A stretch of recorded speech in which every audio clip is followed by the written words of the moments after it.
El debate sobre la regularización del consumo de cannabis en adultos en Colombia va a seguir su curso en el Congreso. Le faltan 6 debates de 8 que en total tiene que surtir, pero el país, y no es para menos, sigue hablando de ese asunto, un asunto que es bastante sensible, que es complejo, que significaría, de llegar a aprobarse esta ley, pues romper con todo lo que ha conocido un país como Colombia. Ayer hablábamos con el representante Daniel Carvalho, que nos compartía su experiencia como consumidor. Hoy aquí en Red Más Noticias abrimos espacio para ese otro punto de vista. Queremos los argumentos desde un punto de vista más científico y más médico. Por eso nos acompaña Cecilia Besos. Ella es especialista en prevención y tratamiento de adicciones, licenciada en acción social. Argentina, además. Doctora Besos, bienvenida. Hola, Paola. Qué gusto estar acá.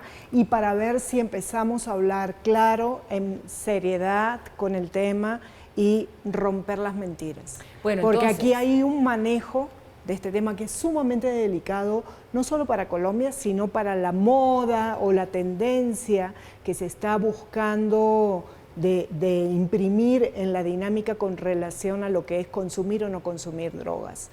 Específicamente el tema de marihuana en este momento lo que se está haciendo es abrir un mercado de consumo.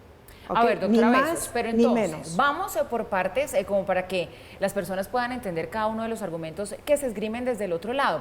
Uno podría decir que existe un consumo recreativo de sustancias psicoactivas sin ser adicto. Primero, una droga por sí tiene la capacidad de generarte dependencia. Entonces, esto que quieren ir de la mano, que una droga, sí, en este caso la marihuana, pueda ser usada para recreación, que es placer, que es divertirte, ¿sí? Yo pregunto, ¿cómo puedes asociar un placer, una alegría a dañarte? Porque la marihuana es una droga que produce efectos muchas veces irreversibles en el mismo organismo y en el cerebro. A mí me gustaría que este representante, ¿no?, hiciera público su brain map, ¿okay? Su mapa cerebral, que es la forma de ver dónde están aquellos puntos donde el consumo, de acuerdo a la edad en que te inicias, la intensidad y la prolongación en el tiempo, producen una serie de daños que están ahí.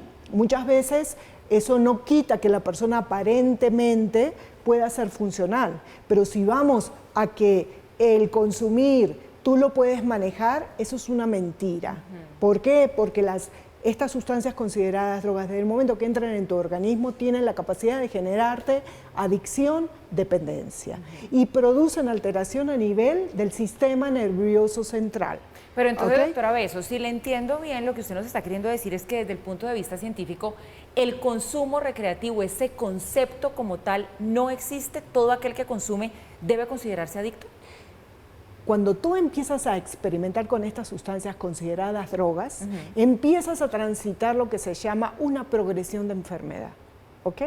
Eso es inevitable porque es un proceso que se da interno, que no pasa por tu proceso de voluntad, pasa por lo que el principio activo, en el caso de la marihuana, el tetrahidrocannabinol, que es digamos en sí el que produce la alteración del sistema nervioso central, produce en tu organismo y en forma irreversible va generando una neuroadaptación que de una u otra manera, ¿sí?, va a condicionar tu réplica de consumo. ¿Ok? Entonces, eso no se maneja ni con voluntad. La gente piensa, bueno, consumo esta semana, la semana que viene consumo 2 veces, después 3 veces. Lo único que estás haciendo es retroalimentar ese apetito por consumir. Hay experiencias científicas hoy en día documentadas que te dicen que aquellas personas que han tenido un consumo habitual de marihuana, ¿sí?, inmediatamente cuando ven imágenes de consumo y están en abstinencia, se produce un tipo de segregación en su cerebro que está hablando del apetito por consumir. ¿Y qué tan factible es, doctora Besos, que una persona que consuma marihuana de vez en cuando termine como probando y pasándose a otras drogas más fuertes y cayendo en el consumo ya habitual de drogas más fuertes? Lo que pasa es que la marihuana es una droga que la quieren hacer ver como que es la panacea y que no pasa nada, y es una droga sumamente peligrosa. Te explico por qué. Una forma de calificar las drogas es por el efecto principal que producen. La marihuana, el efecto principal es la alucinación, o sea, es considerada una alucinógena. Quien consume marihuana alucina.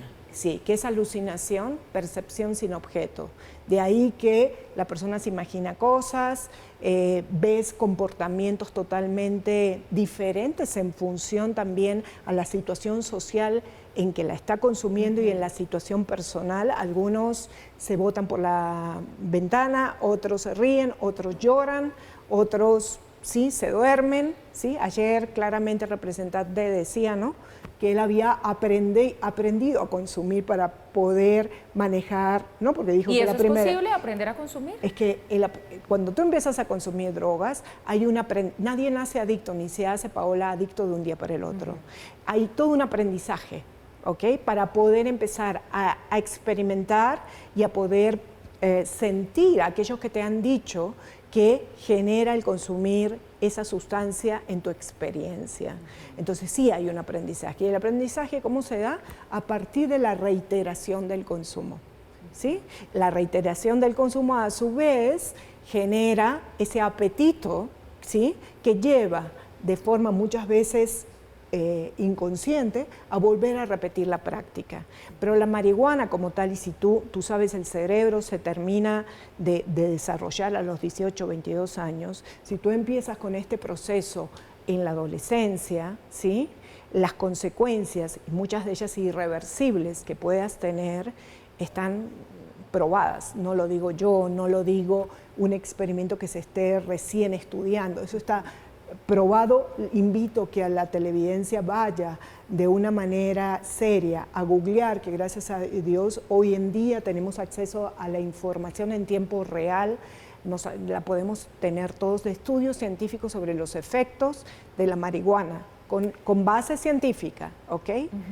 Por otra parte, aquí yo creo que hay una gran mentira no dicha. ¿Sí? ¿Cuál es esa gran Que en mentira? realidad es un mercado de consumo. Es un mercado de consumo, un mercado que lleva a, primero, querer que la gente sea adicta, porque nos quieren adictos, ¿sí?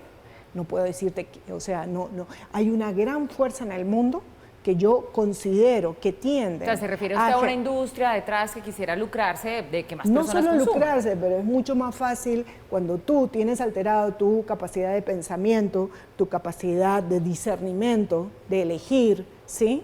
La marihuana produce, uno de sus graves problemas es el síndrome amotivacional. ¿Qué quiero decir con esto? Son personas que hay días que se sienten los más exitosos, los más trabajadores, con ideas brillantes, y de pronto al otro día se encierran en su cuarto y no quieren salir, están en una terrible depresión. Eso suele pasar y eso es muy peligroso también en la adolescencia. Doctora Besos, y aquí pues sin duda tengo que preguntarle por el eterno debate. ¿No es más peligroso el alcohol, el licor, que sí es legal? ¿Se podría comparar como los efectos nocivos del uno con el otro? Entonces, ¿por qué el alcohol sí es legal y como que con la marihuana pues hay tantas restricciones? No, yo lo que estoy planteando es que realmente todas estas sustancias son drogas, como te decía. Droga es toda sustancia natural o química que introducida en el organismo te produce alteración del sistema nervioso central. La repetición de su consumo te lleva a la tolerancia, aumentar las dosis, te genera dependencia y puede llevarte a la muerte. Esa es la definición por la Organización Mundial de la Salud de lo que es una droga. El alcohol también es una droga. Lo que pasa que el tabaco, por ejemplo, el tabaco no lo podemos negar, es una droga socialmente aceptada. Yo pregunto, si ya tenemos estos problemas, el tabaco, en los años 70 era cool verte con un cigarrillo en la mano y un vaso de whisky. Hoy en día, aquel que fuma, porque los vientos han cambiado y no va a faltar mucho para que empiecen a venderte los cigarrillos de marihuana en un kiosco o en una esquina, ¿sí? Y las grandes empresas tabacaleras apuntan también a eso. Eso, acuérdate, lo digo hoy, en el año 2022, el interés ha cambiado y entonces hoy el que consume tabaco es un enfermo casi infecto contagioso que no te me acerques. En los años 70, ¿sí?, era otra la intención. Entonces, el alcohol, el tabaco también son drogas, ¿ok? Que lo que sucede es que evidentemente por un tema social que ya se ha incorporado en lo que es la práctica, ¿sí?, evidentemente lo que se hace es regular el consumo de ellos y poco se habla de la peligrosidad, que eso también es otro tema que tendríamos que discutir, porque ¿no? Las grandes propagandas son, ¿sí?, fiestas licor en exceso, pagué una, llevé dos. Y eso se permite, y no debiera de ser así. Porque el Estado, en cualquier Estado, ¿sí? Están los gobiernos obligados a velar por la salud pública. Claro, Eso pero es un eso principio. ya sucede, entonces ahí es donde viene esta discusión de los defensores de Pero yo legalizar pregunto, el consumo de sustancias pero yo psicoactivas. pregunto. Dice, si el alcohol, que es igual de dañino, y usted aquí nos está diciendo es exactamente igual de dañino, es otra droga que produce lo mismo en el cuerpo, pues ya se permite y es legal, ¿por qué no dar ese paso con la marihuana? Yo ¿Cuál pregunto, sería su ¿para qué? respuesta? Pero ¿cuál es la intención de seguir incorporando cosas que nos dañan? Cosas que, o sea, yo voy y hablo no por un tema ideológico, ¿qué país queremos? O sea, aquí y en donde sea, en los países donde se está liberalizando el consumo, ¿sí? ¿Ok? ¿Qué país queremos? ¿Qué queremos hacer de nuestra población, de nuestro recurso humano? ¿Sí? Yo hoy sigo escuchando argumentos que me parece escuchar a lo que es Peter Pan, el hombre que nunca creció, en La historia sin fin, o Heidi, donde te dicen que por legalizar esto se acaba el narcotráfico. Por favor, ¿sí? Seamos sensatos. Primero, ¿quién es el sujeto de este problema? Yo te pregunto, Paola. ¿Es el narcotráfico? No, nos estamos equivocando. El sujeto de esta problemática es el ser humano.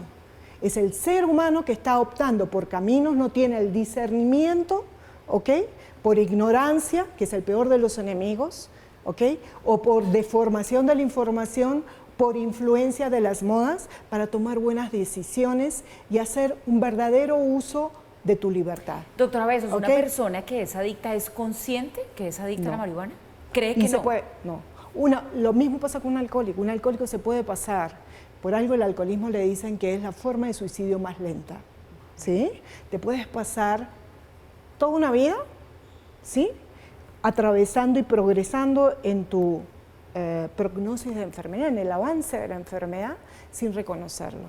¿Por qué? Porque al principio las consecuencias no son visibles. Y lo mismo pasa con la marihuana. Por eso sería bueno que el representante mostrara, yo visualmente no se ve como una persona sana, o sea, como una persona deportista, ¿sí? Realmente. De ahí a que pueda decir que muestra vitalidad, no lo sé, ¿sí? Realmente, y habría que hacerlo. A mí me da mucho pesar y me da miedo que saquen al público este tipo de información realmente sin base científica, ¿sí? Cualquiera se permite decir cualquier cosa. Lo que yo digo, los invito a que vayan a Google y que puedan ver estas investigaciones con bases científicas, ¿ok? De años, de lo que pasa en el cerebro, ¿ok? De cómo la persona altera, si consume desde primeros años de la vida, todo lo que es el proceso de evolución de su cerebro, ¿ok? Y esto es irreversible. El efecto acumulativo de la marihuana, cómo se te quedan los tejidos grasos. ¿Sí? A propósito de eso que usted nos está diciendo, doctora Beso, bueno, hay estudios que hablan de cómo a los jóvenes el consumo frecuente de marihuana les termina produciendo esquizofrenia, depresión, ansiedad. ¿Esto termina pasando cuánto tiempo después de que una persona como que consume habitualmente? Cada caso es único y particular, la verdad, Paola. Por cómo responde tu organismo, la frecuencia con la que consumís, qué tipo de droga, por ejemplo los cannabinoles, que forman parte o sea, como es la familia de las marihuanas, o sea, el principio activo puede ser modificado, ¿sí? En las plantaciones tú puedes generar un tipo de planta que genere una adicción o un efecto en el cerebro, ¿sí? Mucho más fuerte. El grave problema que atraviesa el mundo hoy son las drogas sintéticas. Claro. Holanda es el primer productor mundial de drogas sintéticas. Y Holanda, a diferencia de lo que ayer se presentó a través del representante, Ámsterdam, ¿sí? Hoy la alcaldesa de Ámsterdam ha determinado que el consumo de marihuana no se haga en los patios del colegio, no se haga en los parques, desestimular el turismo hacia Ámsterdam por lo que es consumo de marihuana, que es una realidad que está generalizado, sí, que quizás exterminar eso es más nocivo que manejar el problema, sí, pero eso no quiere decir que eso sea bueno. Canadá, país industrializado, ¿sí? Queremos poner esos ejemplos, ¿sí? Los invito a los televidentes que googleen esta información, ¿sí? No es inventada por mí. Canadá, en el último periodo, el precio de la marihuana, primero que ha crecido el consumo. Eso de que no incide, la alta disponibilidad de droga incentiva a consumir, incentiva el probar, como dijo él. Empezó probando y se quedó 25 años. ¿Ok? ¿Sí? Entonces, no sé si consume otras cosas, pero es un tema ya, vuelvo a decirte, de cada historia. Pero en Canadá, tú liberas un mercado, automáticamente la alta disponibilidad de droga te lleva a consumir. El mercado negro, ¿a qué va dirigido? Las edades que no están comprendidas dentro de esa regulación. Y hay cifras que demuestran que eso es así. Por ejemplo, en Uruguay, bueno, más cercano a Argentina, un país que también legalizó este consumo, el caso de Canadá, hay estudios y cifras que sustenten que por haberla liberalizado se aumentó el consumo. Claro, yo te estoy hablando con bases científicas, o sea, con investigaciones. Hay reportes, yo había aportado ahí unas imágenes que, bueno, por un tema de derechos no pueden ser publicados con base científica. El precio, el mercado negro, ¿qué hace? Vos abrís un mercado, automáticamente el mercado ilegal siempre tiende un 4 o un 5% manejar el precio por debajo del oficial. Entonces, no sé, a mí me da tristeza ver para dónde va el mundo, ¿sí? Yo no soy una purista, ¿ok? Vivo en un mundo real, respeto las decisiones individuales del consumir o no consumir, pero me da miedo, tristeza, pena ver que se trate un tema tan delicado, tan fundamental para el destino de una sociedad, ¿sí? De una forma totalmente pueril, infantil, ¿ok? Pues, sin doctora, base ni decisiones realmente que tengan peso. Es cierto que la batalla contra el narcotráfico ha fallado en el mundo, no solo acá, ¿ok? Pero también está comprobado que ninguna batalla puede ser vencida. Si la represión no va de la mano, cuando hablo de represión quiero decir de la normativa, ¿no? Es decir, de la legalidad o ilegalidad de estas sustancias, ligado a lo que es el tema de prevención. Prevención es prepararte para evitar que un hecho pase, ¿ok? ¿Cuántas campañas, cuántos trabajos serios a nivel de Estado, no hablo solamente de Colombia, en mi país y en gran parte de todo Sudamérica se han hecho al respecto, ¿ok? Pues doctora Besos, justamente por lo sensible e importante de este debate abrimos estos espacios. Escuchar sus argumentos, escuchar a una persona, bueno, que tiene toda una especialidad detrás es absolutamente importante. Cecilia Besos, especialista en prevención y tratamiento de adicciones, licenciada en acción social. Gracias, porque gracias sí, a ti, hay Paola. que escuchar todos Gracias los puntos por de abrir. vista y aquí literalmente los ponemos sobre la Muy mesa. amable. Muchas gracias por estar aquí. Gracias.